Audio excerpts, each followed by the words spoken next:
So, yun na guys. Good morning, good afternoon, and good evening po muli sa inyong lahat. Ito muli ang inyong lingkod and happy Wednesday po sa lahat-lahat po. And andito tayo muli para talakayin ang isang medyo kakaiba na issue ito guys. No? Ang may nagbabanta kay Kuya Val. And kapag sinabi banta kasi, yung salitang banta para sa akin, ay may kaakibat na may pagkamaselad or delikado. The word itself explains it, no? Na banta, na pwedeng life-threatening or may mangyayaring hindi maganda, may gagawing hindi maganda sa kanya. Yun ang aking pagkakaintindi po sa salitang banta. So yan po ay ating bibigyan ng pansin ngayon. Pero bago yan, ay alamin po muna natin kung bakit nga ba nagsadya si Kuya Bal, no? Sa RTIA, sa Raffy Tulfo in Action sa Mandaluyong nga po sa Channel 5. And sa kasalukuyan, nandun na nga po siya and mamayang hapon, alas 2, yata siya maisasalang. No? And I think, konektado po ito sa pagpapatulpo sa kanya last week po, ng isang pamilya. And dahil medyo bitin yung mga katanungan kay Kuya Val, ay nag-request siya kay Attorney Garrett na manugang ni Sir Tulfo po, na mag-usap sila sa barangay sa sa Taysan kung saan ay taga doon po yung nagreklamo sa kanya at pinagbigyan naman siya ni Sir Garrett si si attorney.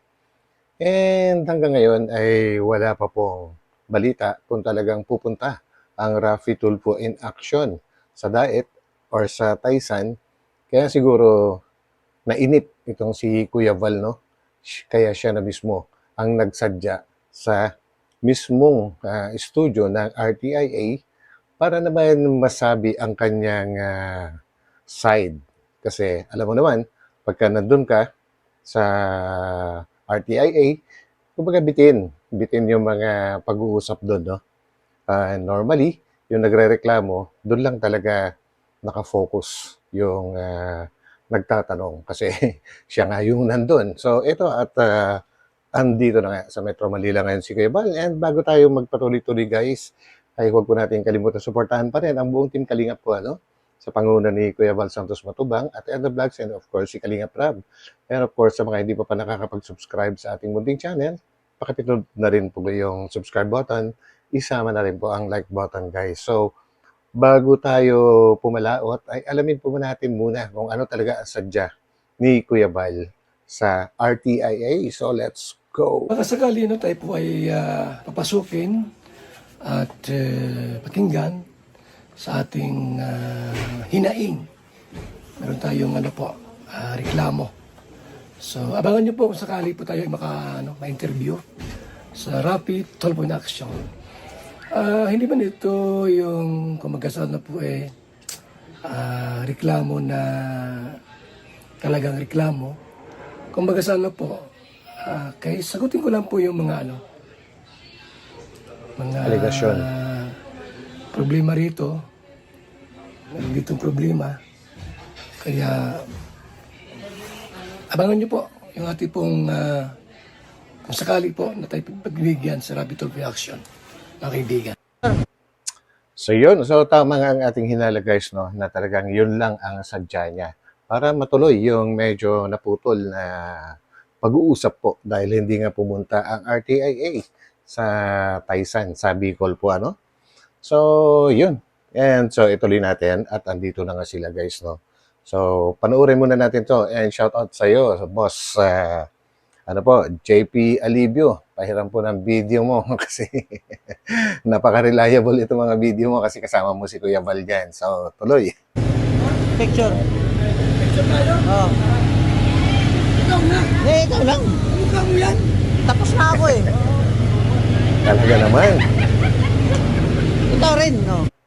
So yun guys, at medyo marami-rami rin sila na sumama kay Kuya Val. Meron din mga taga Metro Manila na sumama sa kanya dito para suporta. So, yan guys. So, yan. 1, 2,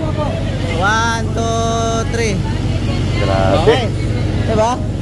Kabihira. Ano te? So, yan guys, no? At ito yung talagang nakakagulat guys at merong isang ali na lumapit kay Idol JP Alivio at napanood daw niya sa TV yung pagpapatulfo kay Kuya Val at kilalang kilala niya si Kuya Val, no? So, andito sila ngayon sa Mandaluyong. So, pakinggan po natin ang kanyang sasabihin. Babae na yun. Pinatulpo siya? Di ba yan si Bal? Picture ka lang te. Ano, Bal? Ano? Bal Santos. Oo. Ah. Pinatulpo yan siya eh. Oh. Ang patulpo, yung babae na, ano, yung,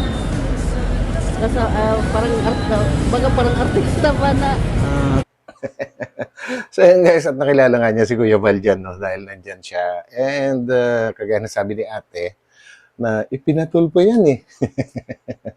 At ang nagpatulpo nga daw yung isang babae na mukhang artista. Naku, grabe. Mukhang artista. Actually, maganda rin naman talaga si Bianchi kasi nakita ko na rin siya in person nung second anniversary nga po nila sa EDSI na ginanap po dito sa sa Metro Manila. So yan, maganda naman talaga, mukhang artista. So yun, tuloy. Taga saan ka rito te? Taga saan ka rito? kita ko yan siya sa ano, bigla, parang vlogger ito eh. Uy, Nag-ano siya dito? Nagpunta dyan sa loob. Magpatulpo din siya. Magtulpuhan silang dalawa. Hindi, pinatulpo daw siya, pero nag-drive siya, interview yan siya ni ano eh. Nanood ka talaga te no? Bisaya ka te? Oo. Asa man ka sa Bisaya te? so yun, grabe. Sikat na talaga ang mga issues dito sa Kalingap po, ano. And kagaya na sabi ko guys, na ito ay umpisa pa lang kasi as of now, padami ang mga nakikisawsaw po, ano. Meron ding lately ay nakisawsaw na isang sikat na political reactor na kung saan ay talagang alam mo, sobra-sobra yung panlalait niya dun sa dalawang Kalingap Angels. And I don't know kung napanood nyo na po yan. Hanapin nyo na lang. So ito guys, at pakinggan natin ang mga sasabihin ni Idol JP tungkol nga po sa banta, no? At mukhang totoong-totoo lahat ito guys. At konektado ba ito? Ang tanong ay kung konektado ba ito sa pagpunta ni Kuya Val ngayon sa Raffy Tulfo in action? I think yes. Para sa akin, sa sarili kong pag-analyze po, ay konektado po, ano. Siguro yung nababahala itong nagbabanta na ito at baka siya ay biglang mabanggit ni Kuya Val. So hindi natin kilala eh. Actually, hindi ko kilala. Wala akong idea, pero maya-maya lang maririnig natin din kay Idol JP dahil pinakinggan niya ulit yung boses through phone po, ano. Siguro na record na nila yung boses na yon at mukhang nabobosesan na niya. And I think taga Bicol din ito. Tingin ko lang. So, tuloy. Sabi ko nga, kung mapahamak rin ako dahil nandito lang ako kay Daddy Bal, ang masasabi ko rin, so be it. Grabe. Kasi yung sinasabi kong ilaban ko ng patayan si Daddy Bal, pag sinasabi ko, sinasabi ko. Ayos yan, Idol JP. And alam niyo guys, itong si Idol JP, marami ring dito maraming, ewan ko kung anong dahilan at may mga against po sa kanya, ano. Siguro naiinggit or what, dahil close siya tinatawag niya na Papa Val, kay Kuya Val po, ano. Ganon siya ka-close. At parang tinuturing na nga niyang ama, kaya siguro may mga naiinggit din sa kanya. Pero para sa akin, okay lang yan, Idol JP. Pagpatuloy mo yung ginagawa mo kasi kagaya ng sabi mo, walang JP Alivio kung walang Bal Santos. Yun, ibig sabihin talagang grateful siya, no? Grateful itong si JP Alivio sa pagkakakilala niya kay Kuya Val. So, yan ang pinakatamang attitude. So, saludo ako sa iyo, Idol. Tuloy. Pero wag lang morderan. Oo, pag mardiran kasi hindi naman namin kayo kilala. Pag harap-harapan lang, makipag-bordagulan talaga ako, guys. So, yun lang talaga yung nakakatakot guys sa mga nagbabanta na ganyan, no? Kung yung sinasabi ni Idol JP na marderan, ibig sabihin, alam nyo na yun, no? But kung harap-harapan lang, pwedeng lumaban pag wala nang matakbuhan. Kung may matatakbuhan, takbo muna. Ganon din po turo sa martial arts. Dahil pumasok din po tayo niyan, dati pa. So, grabe, kumbaga nakakabigla guys kasi kailangan ba talagang umabot sa ganito na sitwasyon yung mga simpleng para sa akin simpleng bagay lang 'yon kasi pwede naman i-settle ng sila-sila lang. Ngayon ay umabot na sa ganito. Pero hindi ko sinasabi guys na mismo yung nagpatulfo ang nagbabanta ngayon. Kumbaga nagko-connecta na kasi yan. Pwede ring sabihin na yung mga ibang naiinggit kay Kuya Val ay sinasamantala nila itong pagkakataon na ito para lalong malito yung mga tao po para hindi malaman kung sino talaga yung pagbibintangan. Pwede may mga ganong cases guys yung nakikisalo, tumatiming talaga para hindi siya mapagbintangan na dire-diretso. Kasi maraming pwedeng pagsuspetsahan ngayon dahil maraming kumakalaban kay Kuya Val at this moment. So, yun po guys ang aking sariling pag-aanalisa. So, yun, tuloy natin. Sabi nga ni Daddy Bal, makulong man, mapatay, or ano pa man, dahil sa pagtulong, so be it. So, yun, grabe Iba talaga si Kuya Bal. Alam naman natin lahat yan. Kung talagang i-observe mo yung pagkatao niya. Oh, sabi natin mapagbiro siya and minsan hindi maintindihan ng iba yung kanyang biro ay nakakasakit, may laman. Pero kung titingnan mo talaga siya, guys, lambot ng puso ni Kuya Val. And yun talaga yung pagkatao niya, yung pagtulong. Kasi unang-una, alam na natin ang kwento ng buhay niya. Di ba? Inintindi na lang yan ni Ate Edna dati, sabi na nung halos walang-wala pa sila noon, ay kung ano yung kinikita ni Kuya Val sa pagta-tricycle, paglalako ng mga plastic-plastic, palanggana, tabo, lighter, mga ganun, ay itinutulong niya, ipinapakain niya sa mas nangangailangan. Naintindihan ni Ate Edna kasi si Ate Edna ay sumasahod din dahil may maganda rin siyang profession at trabaho. Kaya pinagbigyan na lang niya si Kuya Val. So doon po nag-umpisa si Kuya Val po at wala pa siyang YouTube noong panahon na yon. Kumbaga Facebook lang. Ganon. Nagta-tricycle. Grabe po ang kinikita ay pinantutulong. Doon po siya nag-umpisa. Kaya masasabi natin na talagang may pusong pagkalinga. Kaya tinawag na kalingap yung mga ibang tao. Kalingap. Yan. So yun guys. So, at ito nga nasabi niya na hindi baling makulong o mapatay. Basta ang dahilan ay pagtulong. Grabe. Kudos sa'yo, Kuya Val. Saludo. Pero God will protect you. Andyan palagi. Alam ni Lord kung sino ang dapat niyang protektahan. Although huwag magpakampante, palagi pa ring alerto. Pero gagabayan kayo ng Panginoon. Alam niya na may malinis kang puso. At alam din niya na hindi ka perpekto. Nagkakamali din. Wala namang taong perpekto. Di po ba guys? So tuloy natin to. Nag-chat daw si Ate Edna kay Kuya na bantay Kuya B na bantay si Kuya Bal kasi may nagbabanta. So yun na nga kahit sina Ate Edna, alam na po nila na may nagbabanta. Kaya pinag-iingat si Kuya Val. Grabe, hindi ko maiisip guys na aabot sa mga ganito talaga. Yung tumulong ka, kinalaban ka, meron ding iba-iba na kumakalaban sa'yo na wala ka namang ginagawa sa kanila. Kumbaga mga nakikisaw-saw sa issue, gustong kumita, nang wala naman silang kaalam-alam sa buhay mo. Kumbaga, ang binabanggit ko rito is yung mga ibang vlogger na wala namang connection talaga, ano, na ginagawang issue yung nangyayari sa Kalingap. Kumbaga sumasawsaw. And syempre, pagka pinanood ng tao yung kanyang pakikisawsaw, kikita siya sa YouTube. Ganun po yun. Ganun po yung ano guys, ang siste sa sa YouTube. Kapag kami nanood, may kikitain. Ganun po ang totoo.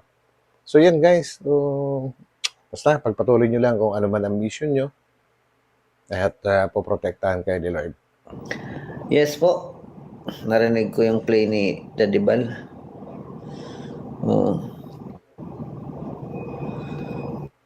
Kaya sabi ko nga, dumating na tayo sa puntong ganito.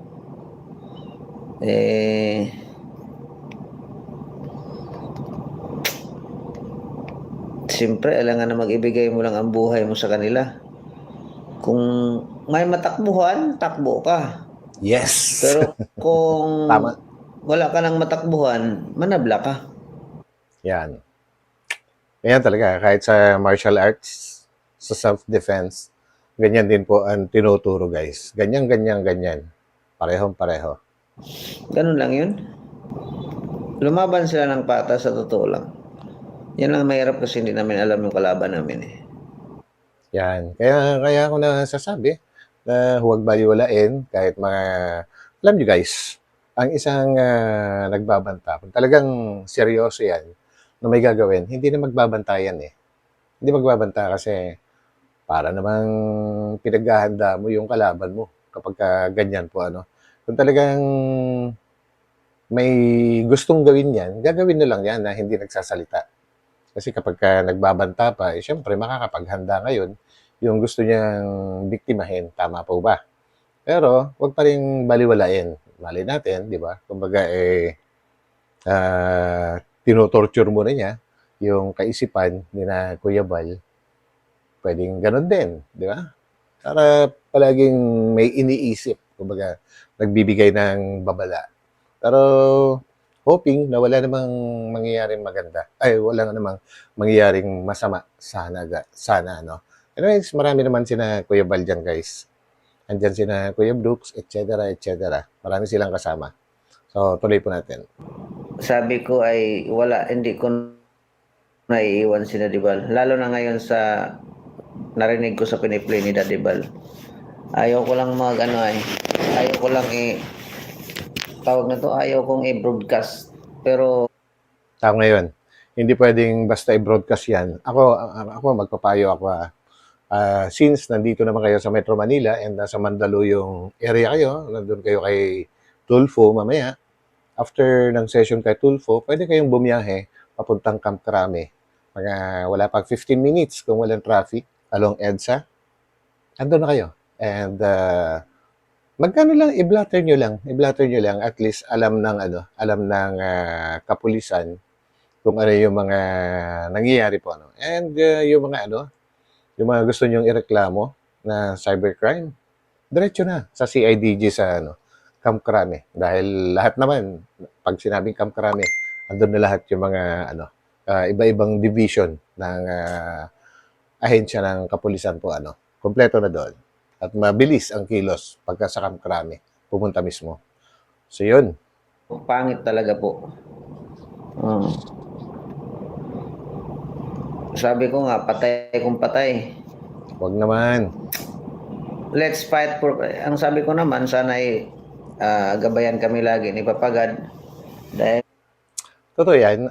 Alam ni Lord kung sino yung dapat niyang gabayan. Alam niya kung sino yung may mas malinis na puso. No? wala naman kaming ibang ginawa. Di ba? Pero, Sabi nga ni Daddy Bal, makulong man siya, mapatay man siya, kung dahil lang naman sa pagtulong, subiit. yun ang pusong hero. Kagaya ng tawag sa kanya dati, nung dalaga na nagpatulfo sa kanya, na tinawag siya dati na bayani nung dati. Yan. Saglit lang ha. So ito guys, at mukhang hawak na rin ni JP Alivio yung recording nung nagbabanta or nagbanta. And I think pakikinggan niya ulit at pakinggan din natin kung anong masasabi niya.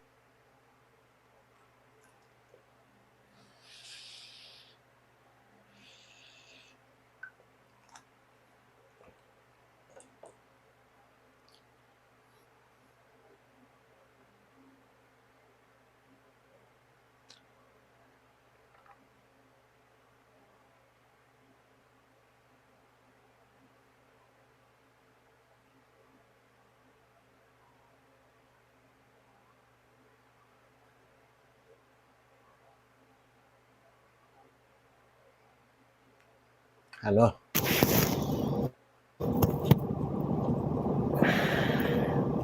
Anong masasabi mo, Yun idol? yung narinig ko. Yun yung narinig ko.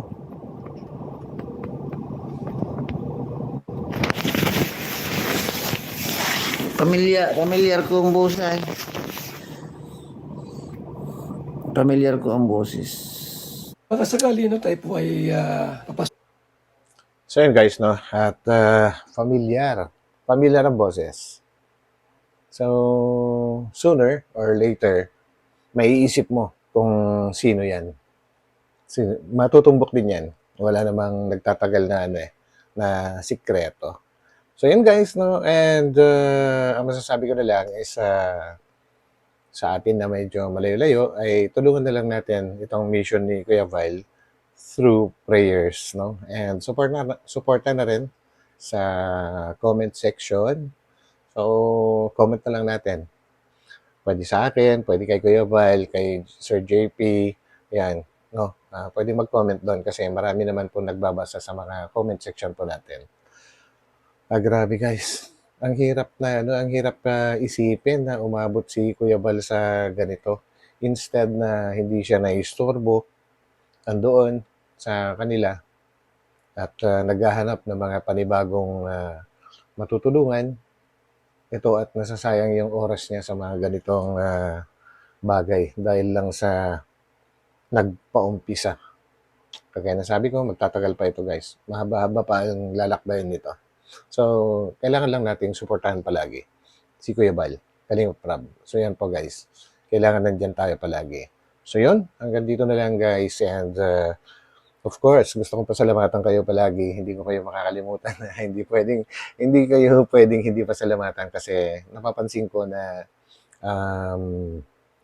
palagi pa rin kayong nakasuporta sa akin guys. Kahit hindi na mga love team, mga ating pinag-uusapan, ay nandiyan pa rin kayo sa ating munting channel. So, maraming salamat. From my heart, maraming salamat po. And God bless sa inyo lahat. And gusto ko rin pasalamatan yung mga bagong pasok po sa ating channel, mga bagong subscribers. Maraming salamat po. At ito lang masabi ko, ba't ngayon lang kayo? Hindi, joke lang. So yan po guys, at magkita-kita po tayo ulit sa aking mga susunod na upload and pansamantalag papaalam po muna ako. So, bye-bye.